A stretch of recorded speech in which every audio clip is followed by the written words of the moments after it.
Curfew ਕੀਤਾ ਸੀ ਪੰਜਾਬ ਦੇ ਵਿੱਚ, ਉਹਦੀ 38ਵਾਂ ਦਿਨ ਹੋ ਗਿਆ। ਮੈਂ ਤੁਹਾਨੂੰ ਸਾਰਿਆਂ ਨੂੰ ਇੱਕ ਵਾਰ ਕਿਹਾ ਸੀ ਕਿ ਮੈਂ ਸਮਝਦਾ ਹੈ ਕਿ ਤੁਹਾਡੀ ਤਕਲੀਫ ਕੀ ਹੈ। ਘਰਾਂ 'ਚ ਬੈਠਣਾ ਬੜਾ ਔਖਾ ਹੁੰਦਾ ਹੈ।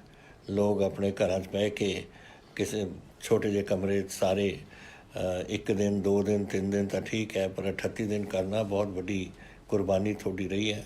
ਲੇਕਿਨ ਇਹ ਕੁਰਬਾਨੀ ਤੁਸੀਂ ਕੀਤੀ ਹੈ ਆਪਣੇ ਪੰਜਾਬ ਲਈ, ਆਪਣੇ ਨਾਲ ਦੇ ਸਾਥੀਆਂ ਲਈ, ਆਪਣੇ ਰਿਸ਼ਤੇਦਾਰ ਜਿਹੜੇ ਪੰਜਾਬ 'ਚ ਵਸਦੇ ਨੇ। ਇਹਦੀ ਲੋੜ ਸੀ। ਤੁਸੀਂ ਦੁਨੀਆ ਸਾਰਾ ਦੇਖੋ ਜਿਹੜਾ ਕੁਝ ਹੋ ਰਿਹਾ ਹੈ।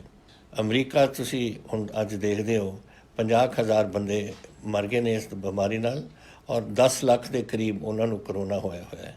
ਅਤੇ ਇਹ ਸਾਰੇ ਕਿਤੇ ਦੁਨੀਆ 'ਚ ਚੱਲ ਰਿਹਾ। UK ਦੇ ਵਿੱਚ ਪ੍ਰਾਈਮ ਮਿਨਿਸਟਰ ਵੀ ਉਹਨਾਂ ਦੇ ਹੁਣ ਕਰੋਨਾ ਤੋਂ ਉੱਠੇ ਨੇ। ਬਾਕੀ ਜਰਮਨੀ ਹੋਏ, ਅਮਰੀਕਾ, ਕੈਨੇਡਾ ਹੋਏ, ਤੁਹਾਡੇ ਸਵਿਟਜ਼ਰਲੈਂਡ ਹੋਏ, ਆਸਟਰੀਆ ਹੋਏ, ਕੋਈ ਮੁਲਕ ਨਹੀਂ ਛੱਡਿਆ ਜਿੱਥੇ ਇਹ ਚੀਜ਼ ਨਹੀਂ ਫੈਲੀ ਹੋਈ। ਅਸੀਂ ਕੁਝ ਦਿਨਾਂ ਤੋਂ ਜਿਹੜਾ ਅਸੀਂ ਕਦਮ ਚੱਕੇ ਹਿੰਦੁਸਤਾਨ 'ਚ, ਅਸੀਂ ਜਿਹੜਾ ਕਰਫਿਊ ਲੱਗਿਆ, ਜਿਹੜਾ ਲੋਕਡਾਊਨ ਲੱਗਿਆ, ਲੋਕਡਾਊਨ ਤੋਂ ਵੱਧ ਕੇ ਅਸੀਂ ਕਰਫਿਊ ਲਾਇਆ ਸੀ ਪੰਜਾਬ 'ਚ, ਇਸੇ ਕੰਮ 'ਚ ਕਿ ਜਿੰਨਾ ਅਸੀਂ ਘੱਟ ਕਰ ਸਕਦੇ ਹਾਂ, ਜਿੰਨਾ ਆਪਾਂ ਸੋਸ਼ਲ ਮਿਕਸਿੰਗ ਨੂੰ ਅਵੋਇਡ ਕਰ ਸਕਦੇ ਹਾਂ। ਇਹ ਸਾਰੀਆਂ ਗੱਲਾਂ ਦੇ ਨਾਲ ਪੰਜਾਬ ਦਾ ਤੁਹਾਡਾ ਸਾਰਿਆਂ ਦਾ ਭਲਾ ਹੋਊ। ਲੋਕਾਂ ਨੂੰ ਜਿਹੜੀ ਬਿਮਾਰੀ ਆ ਉਹ ਬਿਮਾਰੀ ਦੂਰ ਰਹੂ।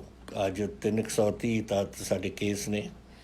ਸੋ ਇਹ ਚੀਜ਼ ਚੱਲਣੀ ਹੈ। ਔਰ ਇੱਕ ਗੱਲ ਮੈਂ ਤੁਹਾਨੂੰ ਦੱਸਣਾ ਚਾਹੁੰਦਾ, ਮੈਂ ਤੁਹਾਨੂੰ ਪਹਿਲਾਂ ਵੀ ਦੱਸਿਆ ਸੀ, ਜੋ ਦੁਨੀਆ ਚੱਲ ਰਹੀ ਹੈ ਇਹ ਬਿਮਾਰੀ ਰੁਕਣ ਵਾਲੀ ਨਹੀਂ ਜਲਦੀ। ਇਸ ਬਿਮਾਰੀ ਨੇ ਅੱਗੇ ਨੂੰ ਫੈਲਣਾ ਹੈ। ਔਰ ਜੈਸੇ ਦੱਸਿਆ ਜਾ ਰਿਹਾ ਹੈ ਮਾਹਰਾਂ ਦਾ ਕਿ ਅੱਜ ਇਹ ਸ਼ਾਇਦ ਜੁਲਾਈ ਤਾਈਂ, ਸ਼ਾਇਦ ਅਗਸਤ ਤਾਈਂ ਜਾਂ ਸਤੰਬਰ ਤਾਈਂ ਇਹ ਜਾ ਸਕੇ। ਕੁਛ ਨੂੰ ਕੁਛ ਪਤਾ ਨਹੀਂ, ਕਿਉਂਕਿ ਬਿਮਾਰੀ ਬਾਰੇ ਕਿਸੇ ਨੂੰ ਕੁਛ ਪਤਾ ਨਹੀਂ ਹੈ। ਤੋ ਅੱਜ ਜਿਹੜਾ ਤੁਹਾਨੂੰ ਮੈਂ ਕਿਹਾ ਸੀਗਾ ਕਿ ਮੈਂ ਕੋਸ਼ਿਸ਼ ਕਰੂੰਗਾ ਕਿ ਕਿਸੇ ਨਾ ਕਿਸੇ ਤਰ੍ਹਾਂ ਤੁਹਾਨੂੰ ਰਾਹਤ ਦਿੱਤੀ ਜਾਵੇ। ਅਸੀਂ ਅੱਜ ਫੈਸਲਾ ਕੀਤਾ ਕਿ ਅਸੀਂ ਡੇਲੀ 7 ਵਜੇ ਤੋਂ ਲੈ ਕੇ 11 ਵਜੇ ਸਵੇਰੇ ਅਸੀਂ ਇਹ ਲੋਕਡਾਊਨ ਲਿਫਟ ਹੋਊਗਾ। ਤੁਸੀਂ ਬਾਹਰ ਆ ਸਕਦੇ ਹੋ ਆਪਣੇ ਘਰਾਂ 'ਚੋਂ। ਦੁਕਾਨਾਂ ਖੁੱਲ੍ਹੀਆਂ ਹੋਣਗੀਆਂ 7 ਵਜੇ ਤੋਂ ਲੈ ਕੇ 11 ਵਜੇ ਤੱਕ, ਉੱਥੇ ਵੀ ਤੁਸੀਂ ਜਾ ਸਕਦੇ ਹੋ। ਔਰ ਪਰ ਫਿਰ 11 ਵਜੇ ਵਾਪਸ ਆ ਕੇ ਫਿਰ ਲੋਕਡਾਊਨ ਹੀ ਰਹੇਗਾ। ਇਹ ਜਿਹੜਾ ਲੋਕਡਾਊਨ ਔਰ ਕਰਫਿਊ ਹਾਲੇ ਅਸੀਂ 2 ਹਫ਼ਤੇ ਤੱਕ ਕਮ ਸੇ ਕਮ ਇਸ ਨੂੰ ਅੱਗੇ ਰੱਖਾਂਗੇ। ਫਿਰ ਆਪਾਂ ਨੂੰ ਹਾਲਾਤ ਦੇਖਣੇ ਪੈਣਗੇ, ਲੇਕਿਨ ਤੁਹਾਨੂੰ ਥੋੜ੍ਹੀ ਜਿਹੀ ਰਾਹਤ ਮਿਲੂ ਤਾਂ ਕਿ ਤੁਸੀਂ ਬਾਹਰ ਜਾ ਕੇ ਘਰਾਂ 'ਚੋਂ ਨਿਕਲ ਕੇ ਆਪਣੀ ਦੁਕਾਨਾਂ 'ਤੇ ਤੁਸੀਂ ਜਾ ਸਕੋ। ਔਰ ਦੂਜੀ ਗੱਲ ਜਿਹੜੀ ਲੋੜ ਹੈ ਪੰਜਾਬ ਨੂੰ ਵੀ ਔਰ ਸਾਡੇ ਲੋਕਾਂ ਨੂੰ ਜਿਹੜੇ ਕੰਮ ਆਪਣੀ ਦਿਹਾੜੀ ਕਰਦੇ ਨੇ, ਅਸੀਂ ਇੰਡਸਟਰੀ ਨੂੰ ਖੋਲ੍ਹਣਾ ਚਾਹੁੰਦੇ ਹਾਂ। ਉਹ ਇੰਡਸਟਰੀ ਜਿਹੜੇ ਆਪਣੇ ਲੇਬਰ ਨੂੰ ਸੰਭਾਲ ਸਕਣ, ਔਰ ਜਿਹੜੀ ਲੇਬਰ ਉਹਨਾਂ ਦੇ ਨੇੜੇ ਹੀ ਰਹੇ, ਜਾਂ ਤਾਂ ਵਿੱਚ ਉਹਨਾਂ ਦੇ ਏਰੀਆ 'ਚ ਰਹੇ ਜਾਂ ਨੇੜੇ ਰਹੇ, ਉਹ ਆਪਣੀ ਲੇਬਰ ਆਪਣੀ ਇੰਡਸਟਰੀ ਚਾਲੂ ਕਰੋ ਤਾਂ ਕਿ ਤੁਸੀਂ ਵੀ ਆਪਣਾ ਇੰਡਸਟਰੀ ਨੂੰ ਇੱਕ ਵਾਰ ਫਿਰ ਚਾਲੂ ਵੀ ਕਰੀਏ। ਔਰ ਪੰਜਾਬ ਦਾ ਵੀ ਉਹਦੇ 'ਚ ਭਲਾ ਹੈ, ਔਰ ਲੋਕਾਂ ਦਾ ਜਿਹੜੇ ਉੱਥੇ ਆਪਣੀ ਦਿਹਾੜੀ ਵਗੈਰਾ ਉੱਥੇ ਲੈ ਸਕਣ। ਸੋ ਇੱਕ ਤਾਂ ਇੰਡਸਟਰੀ ਅਸੀਂ ਚਾਲੂ ਕਰਨਾ ਚਾਹੁੰਦੇ ਹਾਂ, ਇੱਕ ਅਸੀਂ ਦੁਕਾਨਾਂ ਖੁਲਵਾਉਣਾ ਚਾਹੁੰਦੇ ਹਾਂ, ਇੱਕ ਤੁਹਾਨੂੰ 4 ਘੰਟੇ ਦੀ ਰਾਹਤ ਦੇਣਾ ਚਾਹੁੰਦੇ ਹਾਂ ਕਿ ਤੁਸੀਂ ਬਾਹਰ ਜਾ ਕੇ ਆਪਣੇ ਦੁਕਾਨਾਂ ਜਿੱਥੇ ਤੁਸੀਂ ਜਾਣਾ ਹੋਏ ਆਪਣੇ ਉੱਥੇ ਜਾਓ। ਲੇਕਿਨ ਇਹਦੇ ਨਾਲ ਹੀ ਮੈਂ ਇਹ ਵੀ ਬੇਨਤੀ ਕਰਾਂਗਾ ਕਿ 11 ਵਜੇ ਤੁਸੀਂ ਵਾਪਸ ਆਪਣੇ ਘਰਾਂ ਜਾਓ। ਔਰ ਲੋਕਡਾਊਨ ਔਰ ਕਰਫਿਊ ਰਹੇਗਾ, ਉਹ ਰਹੇਗਾ 2 ਹਫ਼ਤੇ ਤੱਕ ਕਮ ਸੇ ਕਮ। ਔਰ ਫਿਰ ਤੁਹਾਨੂੰ ਆਪਾਂ ਦੇਖਾਂਗੇ ਉਦੋਂ ਹਾਲਾਤ ਕੀ ਬਣਦੇ ਨੇ। ਲੇਕਿਨ ਅੱਜ ਮੇਰੀ ਇੱਕੋ ਬੇਨਤੀ ਹੈ ਤੁਹਾਨੂੰ ਕਿ ਇਹਦੀ ਕੋਈ ਇਲਾਜ ਨਹੀਂ, ਸਿਰਫ ਇਲਾਜ ਹੈ ਸੋਸ਼ਲ ਮਿਕਸਿੰਗ ਆਪਾਂ ਨਾ ਕਰੀਏ। ਤਾਂ ਅੱਜ ਵੀ ਜਦ ਤੁਸੀਂ ਬਾਹਰ ਜਾਓਗੇ ਪਲੀਜ਼ ਆਪਣਾ ਡਿਸਟੈਂਸ ਮੇਨਟੇਨ ਕਰੋ। ਉਹ ਜਿਹੜਾ 2 ਮੀਟਰ ਦੂਜਾ ਰਹਿਣਾ ਚਾਹੀਦਾ ਹੈ। ਆਪਣੇ ਮਾਸਕ ਪਾਓ। ਔਰ ਅੰਦਰ ਜਦ ਤੁਸੀਂ ਘਰਾਂ ਚਾਹੁੰਦੇ ਹੋ ਆ ਕੇ ਤੁਸੀਂ ਉੱਥੇ ਵੀ ਆਪਣੇ ਆਪ ਹੀ ਆਪਣੀ ਫੈਮਿਲੀ ਦੇ ਨਾਲ ਹੀ ਤੁਸੀਂ ਉੱਥੇ ਰਹੋ।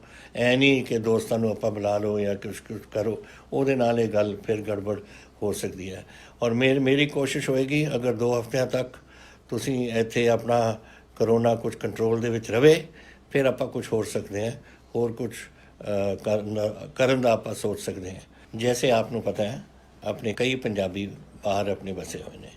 ਕੋਈ ਹਜ਼ੂਰ ਸਾਹਿਬ ਵਿੱਚ ਹੈ, ਕੋਈ ਅਜਮੇਰ ਵਿੱਚ ਨੇ, ਕੋਈ ਕੋਟਾ ਦੇ ਵਿੱਚ ਨੇ, ਕੋਈ ਕਿਤੇ ਨੇ ਪਹਾੜਾਂ ਦੇ ਵਿੱਚ ਨੇ, ਕੋਈ UP ਤੋਂ ਆਉਣਾ ਚਾਹੁੰਦਾ ਹੈ, ਕੋਈ ਹਰਿਆਣੇ ਦੇ ਵਿੱਚ ਵਸੇ ਹੋਏ ਨੇ। ਅਤੇ ਸਾਡੀ ਡਿਊਟੀ ਹੈ ਉਹਨਾਂ ਨੂੰ ਕਿ ਅਗਰ ਆਉਣਾ ਚਾਹੁੰਦੇ ਨੇ ਆਪਣੇ ਘਰ, ਅਸੀਂ ਉਹਨਾਂ ਦੀ ਮਦਦ ਕਰਾਂਗੇ ਉਹਦੇ ਘਰ ਆਉਣ 'ਚ।